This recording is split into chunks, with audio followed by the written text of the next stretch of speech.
Buenos días.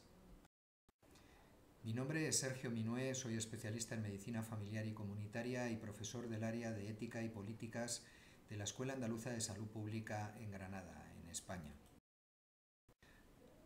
A continuación lo que voy a hacer es una reflexión personal, muy subjetiva y por lo tanto muy discutible, respecto a la situación actual de la atención primaria en mi país, pero evidentemente con muchas similitudes con la evolución por la que pasa actualmente la atención primaria en el mundo. Bien, posiblemente muchos de ustedes conozcan esta película, Atrapado en el Tiempo, una película de Harold Ramis que por desgracia murió este mismo año y en la que el protagonista, interpretado por Bill Murray, es un periodista que es enviado por su medio para cubrir el famoso Día de la Marmota, en el que más o menos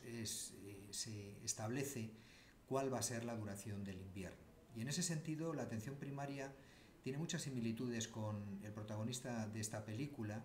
que cada día, conforme se levanta, comprueba al principio con sorpresa y un cierto regocijo, pero posteriormente con cada vez mayor angustia, que cada día es siempre el mismo día y que el tiempo realmente no progresa. Y en ese sentido, la situación de la atención primaria viene a estar estancada desde hace muchos años. Como decía Richard Horton en 2007, el director de Lancet, la atención primaria ha sido sujeto de más actas fundacionales, documentos estratégicos, declaraciones de intenciones que ningún otro tipo de disciplina médica, quizá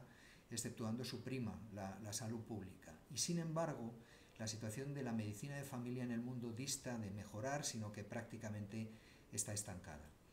Hace ahora 20 años, Barbara Starfield, la profesora de Johns Hopkins University, publicó este artículo en Lancet en el que demostraba por primera vez que aquellos sistemas que tenían una atención primaria fuerte eran mucho más eficientes. ¿Qué significa atención primaria fuerte? Pues que dan cuidados y atención accesible, continuada, longitudinal, es decir, desde la cuna a la tumba, y global, es decir, atendiendo la mayor parte de necesidades de salud que puedan tener los ciudadanos. A pesar de esa demostración que posteriormente ha sido ratificada en posteriores estudios del mismo grupo de Johns Hopkins y de otro tipo de investigadores europeos y americanos, la situación de la atención primaria ha seguido prácticamente estancada, hasta el punto de que hace aproximadamente 7 años, tanto en primer lugar OPS como posteriormente la Organización Mundial de la Salud tuvieron que establecer otros 2 nuevos documentos estratégicos, el de la renovación de la atención primaria en la región de las Américas por parte de la Organización Panamericana de la Salud y en 2008 la atención primaria más necesaria que nunca por parte de la Organización Mundial de la Salud, donde venían a alertar de la necesidad de orientar los sistemas sanitarios hacia la atención primaria. Pero 7 años después la situación no es que esté estancada, sino que casi responde al título de otro clásico de la ciencia ficción, que es El increíble hombre menguante, la película de Arnold, en el que un hombre observa después de salir a dar un paseo agradable en barco con su mujer, que poco a poco va disminuyendo su tamaño. Al principio a la mujer le parece gracioso porque no necesita empinarse para poder darle un beso, pero posteriormente cuando empieza a tener el tamaño de un niño o incluso de una mascota, las cosas dejan de ser tan graciosas. Y en ese sentido, el protagonista está a punto de morir devorado por su propia mascota. Al menos en mi país la situación es que los fondos destinados hacia la atención primaria no solamente no aumentan, sino que disminuyen. En atención primaria en España, menos del 15% del gasto sanitario global es asignado al primer nivel de atención, mientras que el gasto hospitalario supera con creces el 50%. Y especialmente desde el inicio de la crisis del año 2008, la reducción ha sido sobre todo a costa de la atención primaria, que ha visto disminuido su presupuesto en cerca de un 5%, mientras que el presupuesto hospitalario, aún en tiempos de crisis, ha aumentado. Además de eso, hay otro problema fundamental, no solamente en mi país, sino en buena parte de los países del mundo, y es el hecho de la escasez de médicos de familia y sobre todo la escasez de estudiantes que realmente elijan como una vía de formación como especialistas a la medicina de familia como un futuro interesante. En eso hay muchos factores que tienen que ver, especialmente aquellos relacionados con el prestigio, con la retribución, con el salario, que hace que los estudiantes de medicina elijan especialidades en principio más rentables.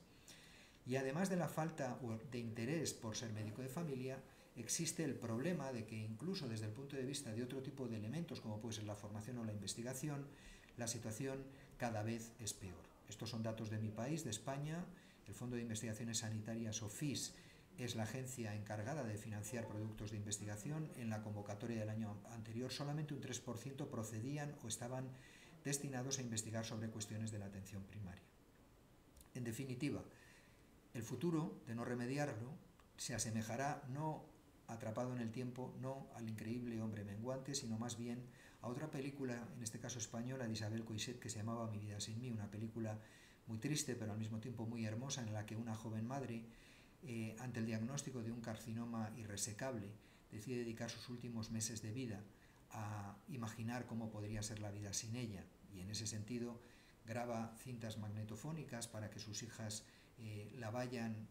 conociendo conforme se van haciendo mayores, o incluso hasta busca una madre alternativa de la que pueda estar medianamente segura de que las atienda de una manera similar a la que pudiera haberlo hecho ella. Algunos ejemplos en el sentido de que quizá el sistema sanitario del futuro podría ser un sistema sanitario sin nosotros, sin la atención primaria, sin los médicos de familia. Bien, en primer lugar, un artículo que ha tenido bastante repercusión en los últimos meses, un artículo de este mismo año de Chris y Chen en New England Journal of Medicine, donde se analiza el tema de la oferta global de profesionales sanitarios. Faltan médicos especialmente en países en los que los ingresos y la renta per cápita es baja, y especialmente en el caso de que tengan médicos, esos médicos rara vez eligen a la medicina de familia como una especialidad, prefiriendo otro tipo de especialidades más vistosas. Los autores de este trabajo lo que plantean es la posibilidad de que en el futuro la atención sanitaria no necesariamente pase por la prestación a través de profesionales médicos, sino otro tipo de profesionales formados, e incluso se plantea abiertamente la posibilidad de que algunas facultades de medicina orienten directamente su currículum a generar egresados que sean trabajadores de atención primaria, y por supuesto sin ningún tipo de especialidad en medicina de familia. Además de esa pérdida, en el sentido de pérdida de profesionales que tradicionalmente iban a trabajar en atención primaria como eran los especialistas de medicina de familia, nos encontramos ante una segunda situación también preocupante, es la pérdida de territorios por parte de la atención primaria. En la imagen se ve, en la parte izquierda, las praderas de Little Bihor, donde la Confederación de Dakotas, Cheyennes y Arapahoes derrotaron por primera vez al ejército más poderoso del mundo, al ejército americano. Todos estos territorios eran suyos y posteriormente se fueron viendo relegados a vivir en espacios mucho más restringidos, que eran las reservas. En ese sentido, esa es la reserva de Pine Ridge, y en ese sentido la atención primaria cada vez está perdiendo más de los territorios que un día fueron suyos. Me estoy refiriendo a que en muchos países, al menos en el mío es así, los domicilios pasan a ser atendidos por entidades públicas o privadas destinadas a dar atención a los pacientes, puesto que es un terreno especialmente emergente de cara al envejecimiento de la población y a la existencia de pacientes con muchas enfermedades crónicas. El paciente crónico, los pacientes con diferentes enfermedades crónicas se han convertido en un objeto de deseo por parte de los especialistas hospitalarios, habida cuenta de que puede ser una buena fuente de influencia y de ingresos, también sobre todo si estamos en un modelo con una alta participación del sector privado. El modelo de rediseño organizativo de nuestra época es el modelo de atención integrada o Integrated Care, desarrollado en buena parte de los países del mundo, incluso fomentado desde instituciones internacionales, pero el problema que tienen los modelos de Integrated Care son los que intentan reflejar esta fotografía en la que se ve un pequeño pato con un gorila. El gorila se asemeja al ámbito hospitalario, el pato a la atención primaria. En España llevamos experiencias de atención integrada desde hace 20 años, sin evaluar en muchas ocasiones, pero en cualquier caso lo que parece evidente es que gran parte de los recursos financieros destinados al sistema sanitario acaba siendo asignados precisamente al medio hospitalario, puesto que es el que tiene más poder, el que tiene más influencia y el que tiene mayor capacidad de gasto, debido a que sus intervenciones suelen ser costosas. Y en ese sentido, además, las revisiones sistemáticas, nosotros hicimos una el año pasado precisamente sobre el tema de Integrated Care, no demuestran en modo alguno que los modelos de atención integrada sean más efectivos que los modelos clásicos. Kaiser Permanente es una aseguradora americana, procedente por lo tanto de un país que es el que más gasta de su riqueza en sistema sanitario para alcanzar unos indicadores de salud de los más bajos del mundo, y pese a ello Kaiser Permanente se ha convertido en un modelo de referencia como organización a imitar. Una de sus grandes aportaciones consiste en la sectorización o la segmentación de la población en sectores como si fueran diferentes tipos de manzanas, ¿no? De tal manera que tendríamos una primera parte de la pirámide, que serían los pacientes poco complejos, la mayor parte de ellos sanos o aparentemente sanos, donde lo que se fomenta es el autocuidado. Una segunda parte de aquellos pacientes que deberían ser susceptibles de ser atendidos mediante modelos de gestión de enfermedades, a pesar de que no existe ninguna evidencia de que este tipo de modelo sea más efectivo ni más eficiente. Y finalmente los pacientes muy complejos, en cuyo caso sería recomendable que fueran atendidos por equipos específicos de case management, de tal manera que segmentamos a los pacientes como si fueran en definitiva productos. ¿Qué papel tendría la atención primaria en este tipo de escenario con modelos de atención a crónicos, modelos de estratificación de pacientes y demás? Pues algo parecido al que se ve en la imagen de pescadores de bajura, donde esencialmente de lo que se trata es de clasificar por tipos a los diferentes pacientes, de tal manera que tendríamos pacientes sencillos, tendríamos pacientes más complicados y tendríamos pacientes enormemente complejos. Iona Heath, la antigua presidenta del Royal College of General Practitioners, una de las personas más brillantes, relevantes e influyentes en el ámbito de la atención primaria, hablaba precisamente de que este tipo de lineamientos hace que se considere a los pacientes como unidades estandarizadas de enfermedad, no como personas, son unidades de enfermedad. Lo importante no son los enfermos, sino son las enfermedades, contraviniendo un poco el postulado clásico de Osler de finales del siglo XIX, de que es mucho más importante saber qué tipo de paciente tiene una enfermedad que no qué tipo de enfermedad tiene un paciente. Los protocolos de este tipo de intervenciones no dan cabida al relato de cada individuo, a los valores, a las aspiraciones o las prioridades de cada persona, y sobre todo a la manera en que esto cambia a lo largo del tiempo. Aunque cada persona es única, los modelos a los que vamos de organización sanitaria lo que convierten es a cada persona en estandarizable y por lo tanto susceptible de ser atendida como otras muchas. En esa misma dirección, uno de los principales ámbitos de innovación dentro de las organizaciones sanitarias es la utilización de historias clínicas electrónicas para gestionar la información procedente de los pacientes. En un ensayo magnífico de David Loxterkamp en el British Medical Journal, muy reciente, hablaba de cuál es el futuro del humanismo en los tiempos de la métrica.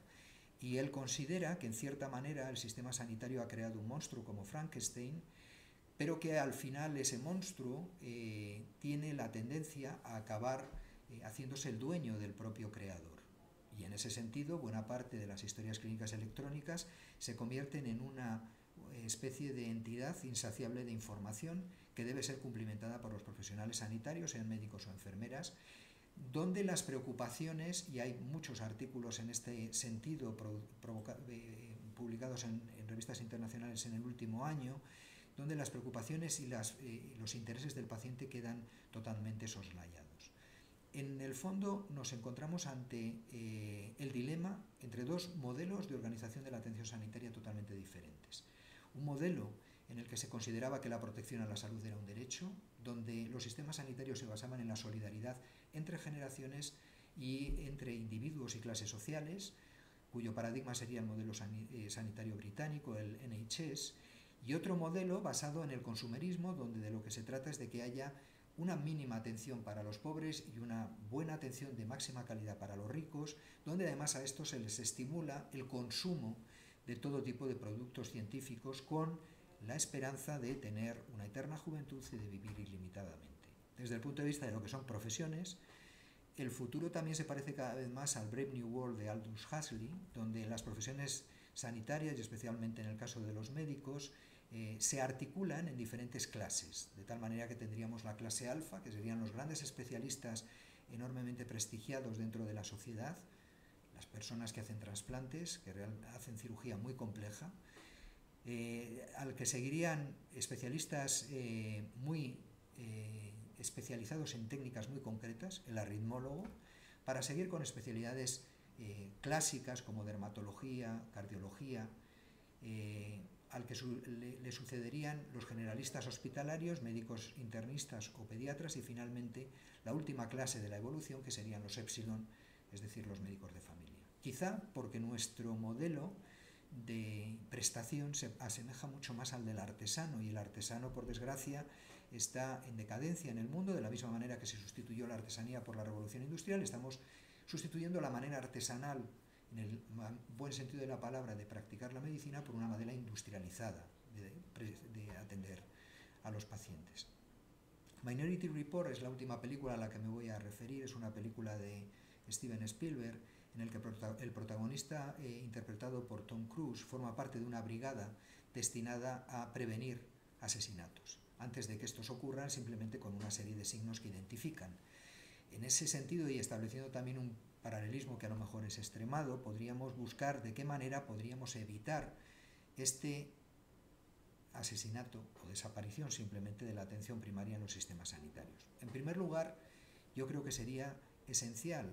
reivindicar y recuperar las 4 funciones clave de la atención primaria que definió Barbara Starfield: el ser accesibles, el dar cuidados longitudinales a lo largo de la vida, el dar cuidados integrales y coordinar toda la atención que recibía un paciente. Ahora mismo se está poniendo en cuestionamiento por parte de muchos autores. El más reciente es un informe de la Unión Europea, de la Comisión Europea, respecto al futuro de la atención primaria, en el que se cuestiona la necesidad de que sea el filtro. Pero el filtro no es, podríamos decir, una cuestión baladí o una cuestión poco importante. El filtro es importante por la siguiente razón. En este trabajo de Noterus, publicado en Family Practice en 1991, se pone claramente de manifiesto que el trabajo de un médico general y de una atención primaria resolutiva permite que un paciente que tiene solamente un 10% de probabilidades de tener una enfermedad, si es derivado por parte de la atención primaria con conocimiento, aumenta su valor predictivo positivo al 50%. Es decir, un especialista pasa de atender a un paciente que tiene solo un 10% de tener una enfermedad a atender a un paciente que tiene un 50% de probabilidades de tener una enfermedad. Esto es muy importante, sobre todo porque eso se hace con muy poca iatrogenia por parte del sistema sanitario. Si por el contrario lo que nosotros intentamos es que todos los pacientes sean atendidos directamente por el especialista, evidentemente vamos a conseguir que todos los que lo necesitan lo sean, pero muchos de los que no lo necesitan también, con lo que la generación de iatrogenia sería tremenda. No hay que olvidar que Barbara Starfield ya en 2001 habló de que la iatrogenia era la 3ª causa de muerte en Estados Unidos. En ese sentido, el papel de filtro del médico general, bien formado y con buen conocimiento de los pacientes, es absolutamente vital. Es imposible dar cuidados globales e integrales sin darlo a través de profesionales altamente cualificados. Sería algo equivalente al que se compra un coche de alta gama, pongamos por caso un Audi A6, y ante una incidencia como puede ser un pinchazo, en vez de sustituir la rueda pinchada por una nueva, lo que hace es decidir que indefinidamente va a conducir con un kit antipinchazos que consiste simplemente en la inyección de un gel a través de la válvula de la rueda. No es posible dar cuidados integrales en atención primaria si no es con médicos especializados capaces de atender una cesárea, una apendicitis en el medio rural y, por supuesto, una insuficiencia cardíaca o una cardiopatía isquémica. Y por último, es imposible dar una buena atención longitudinal si no es utilizando bien el test del tiempo y, por lo tanto, fomentando el que el médico y la enfermera tengan contacto regular con el mismo paciente a lo largo de un prolongado espacio de tiempo. Eso lo pone de manifiesto en un magnífico trabajo Greg Irvin y John Holden en Family Practice el año pasado, donde hablan de que el test diagnóstico más importante de la atención primaria es el test del tiempo, que permite descartar lo que no es importante y, en cambio, hacer madurar lo que es importante, porque la mayor parte de lo que atiende un médico de cabecera, evidentemente, son signos y síntomas mal definidos. Perdemos de vista, y esto lo pone de manifiesto también el mismo Irvin, el papel y la diferenciación entre el trabajo de un generalista y un especialista. El generalista define problemas y conoce perfectamente cuáles son sus mejores soluciones, mientras que el especialista ofrece esas soluciones y en buena parte de las ocasiones resuelve el problema. Y en ese sentido también coexisten dentro de la atención primaria y de la medicina de familia 2 modelos de generalista. Uno que en el fondo debería acabar orientándose hacia una especialidad porque lo que desea realmente es ser un especialista, y en ese sentido se crearon en el Reino Unido como una manera de motivar a los médicos generales la creación de especialistas en especialidades muy concretas dentro del ámbito de la medicina de familia, lo que se llamaron General Practitioner with Special Interest, o médicos generales con intereses especiales. Y hay otro tipo de generalista, que es el generalista propiamente dicho, que es experto en personalizar las decisiones, interpretar los hallazgos en función del contexto de cada paciente, un trabajo infinitamente más complejo. ¿Qué deberíamos hacer? Recuperar territorios, ponernos, en cierta manera, en el liderazgo de lo que es la dirección del sistema sanitario, en el asiento del conductor del mismo. Y recuperar territorios significa recuperar las consultas, recuperar los domicilios, como tan magníficamente describía John Bergen en su A Fortunate Man, y por supuesto, de cara al futuro, también recuperar lo que son los territorios de las nuevas generaciones, que son absolutamente virtuales. Deberíamos recuperar la comunidad, puesto que, como decía Julian Tudor-Hare, el médico general galés, si los factores sociales influyen en la enfermedad a escala comunitaria, los profesionales de atención primaria deben interesarse por ellos exactamente igual que por la hipertensión. Deberíamos, por supuesto, recuperar la autonomía. Somos una profesión a la que la sociedad otorga el privilegio de tener autonomía en sus decisiones. No le otorga la orientación a convertirse en un trabajador manual de una cadena de montaje del automóvil. Necesitamos recuperar el poder, y para eso necesitamos hacer lobby, como hace la American Academy of Family Physicians, con respecto a los políticos para influir en su toma de decisiones. Y como dice mi compañero y amigo el doctor García Gutiérrez, necesitamos recuperar algo de sex appeal, seducir. Si una máquina es capaz de seducir, como en la película de Her, ¿por qué no lo vamos a poder hacer nosotros? En definitiva, necesitamos una Family Medicine Revolution, puesto que nosotros utilizamos todo el cerebro y solo una parte. Y no hay que olvidar, como decía Stout, que en general los médicos generales nos infravaloramos, porque creemos que no tenemos poder a pesar de estar atendiendo todos los días millones de consultas en todo el mundo, algo que nadie, ningún tipo de colectivo, ningún tipo de organización, ningún tipo de político, de sacerdote es capaz de hacerlo. En ese sentido, además, somos un grupo de profesionales altamente cualificados, admirados y respetados, y tenemos esa opción. En definitiva, ya que tenemos la profesión más hermosa del mundo, como decía Jonah Heath, lo que tenemos es que recuperar el territorio, no por nosotros, sino porque es la mejor forma y la más barata de dar una atención segura y efectiva a nuestros pacientes. Muchas gracias.